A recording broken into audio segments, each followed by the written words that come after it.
Four black mice, sealed inside a capsule, hurtling through the void at 17,000 miles per hour.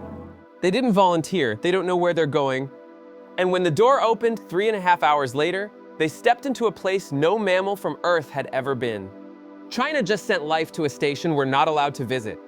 And what happens to those four small hearts in the months ahead might determine whether humanity has a future beyond this planet, or just a past. October 31st, 2025, the Gobi Desert, 11:44 p.m., Mr. Fay stands in his suit, staring at the rocket.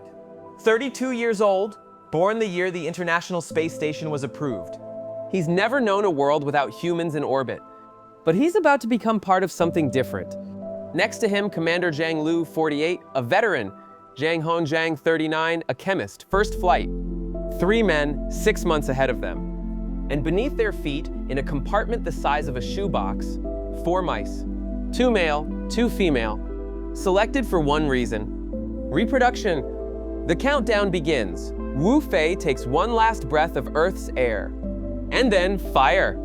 3.5 hours later, the capsule docks with Tiangong, the Heavenly Palace, a station orbiting 250 miles above Earth, assembled in silence, operated in secrecy, and now, home.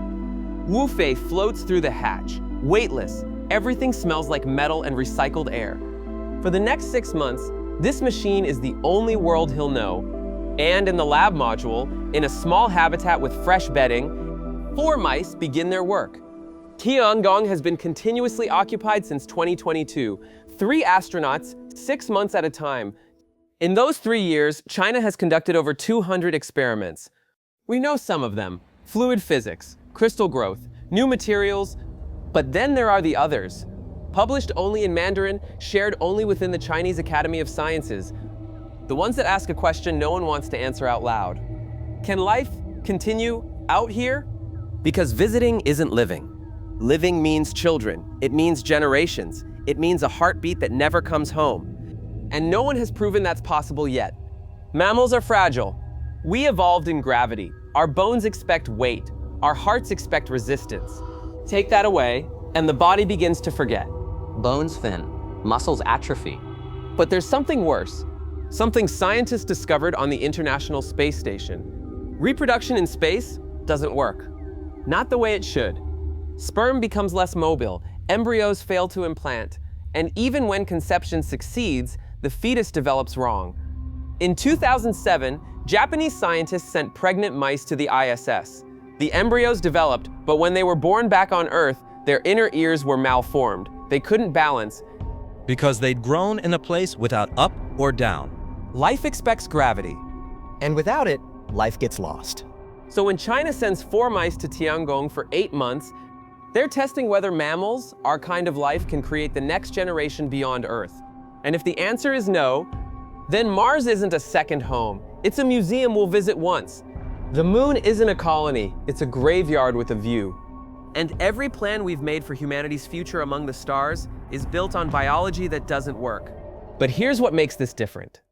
The International Space Station is a collaboration, 15 nations, shared data. When something is discovered, the world knows. Tiangong is not that. Whatever those mice do, whether they reproduce, whether the embryos survive, whether something new is learned, we'll only know if China decides to tell us.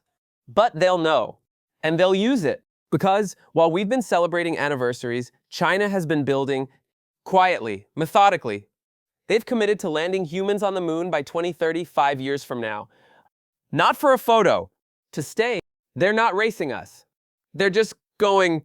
The International Space Station has hosted over 270 people, but every single one came home. Tiangong is different. It's a prototype.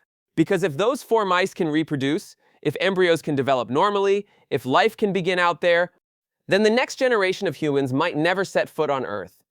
They'll be born in orbit, raised on the moon. And when they see our blue planet hanging in the black, it won't be home. It'll be where their species used to live. Wu Fei is 32 years old. By the time he's 60, humans might be living on the moon. Not visiting, living. And somewhere in the darkness above us, right now, 4 small hearts are beating. 10 grams of fur and bone, carrying a question humanity has asked for 70 years. Can we leave? Not for a day, not for a year, forever. Maybe the race to space was never about who gets there first. Maybe it was always about who stays. And maybe we're already watching the answer